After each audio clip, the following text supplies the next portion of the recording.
So why would you combine a Bruckner Mass with music written only a few years ago? Because the 34-year-old New York-based English-born composer Tariq O'Regan has several things in common with Bruckner. He has written some deeply spiritual music to religious texts in the first part. His triptych was composed for the Choir of London to sing on a tour to Jerusalem and the West Bank in 2004, just a few years ago.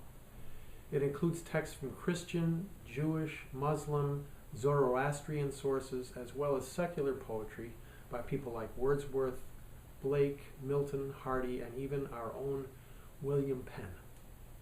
In addition, some of the ways that O'Regan writes musical counterpoint are similar to Bruckner. O'Regan often uses the repetition of short melodies layered on top of each other, as well as on top of a repeated rhythmic material in the orchestra. This tends to create an accumulation of rhythmic energy similar to the kind of energy that's typical of rituals or liturgies where the music tries to get our minds off of our present day troubles and obsessions and into the mind of the Spirit. Listen first to the way Bruckner sets the words for the Christe eleison, Christ have mercy, in his Mass, using overlapping melodies that grow in intensity and then subside.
Sets the words of William Blake.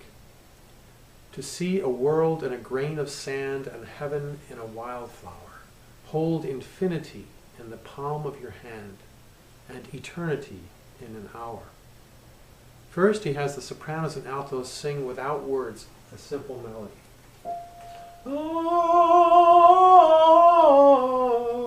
Over and over. Out of this, the singers gradually begin to sing the words themselves in a different rhythmic sequence. To see a world in a grain of sand. The accumulation of this repetitive motion again creates a sound world in which we can imagine infinity in the palm of our hand.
the ways that we're going to make the Bruckner and the O'Regan even more complementary to each other is by interleaving the movements, that is, alternating them like pages in a book.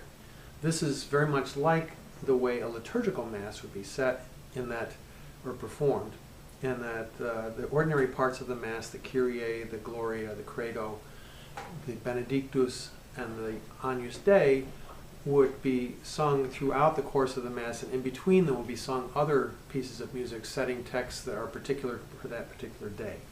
Of course, this is a concert situation, not a worship service, and yet it creates a special kind of atmosphere where people can enter in and respond to the text from whatever tradition or at whatever level they want to. And so we wanted to create an atmosphere like that, to not have applause between the movements, just to allow the silence to speak, applause only at the end of each half, and to alternate the movements of the Bruckner with the movements of the O'Regan. Now in this excerpt from the slow movement, here again he uses repetition. You won't be able to quite hear that in this example because we don't have our soloist with us yet. One of the reasons we're very excited about this performance is that we will be featuring a soloist from one of our high schools who was auditioned along with several others from area high schools. This is junior Anjali Bhatt from Central Bucks East High School, where Scott Teschner is her choir director.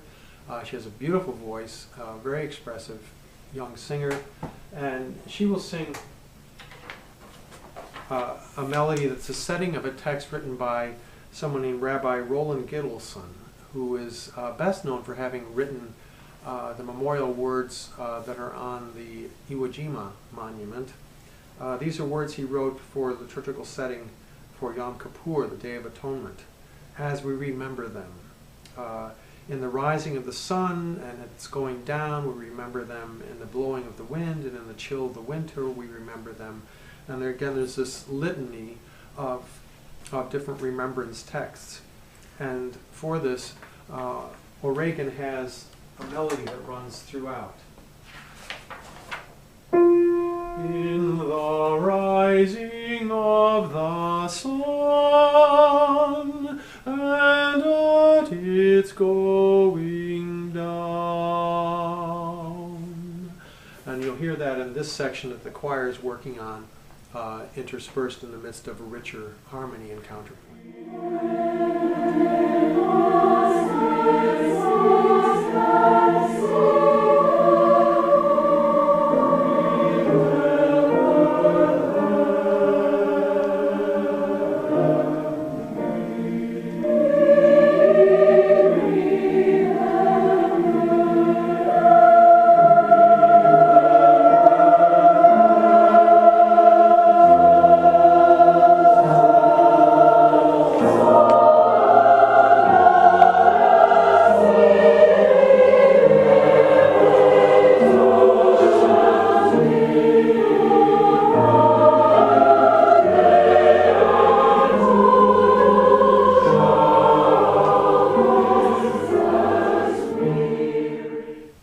This introduction with a brief clip from our rehearsal of the third movement of O'Regan's triptych.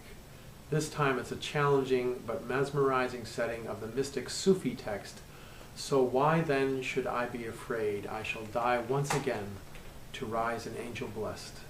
We hope you'll join us on March 25th.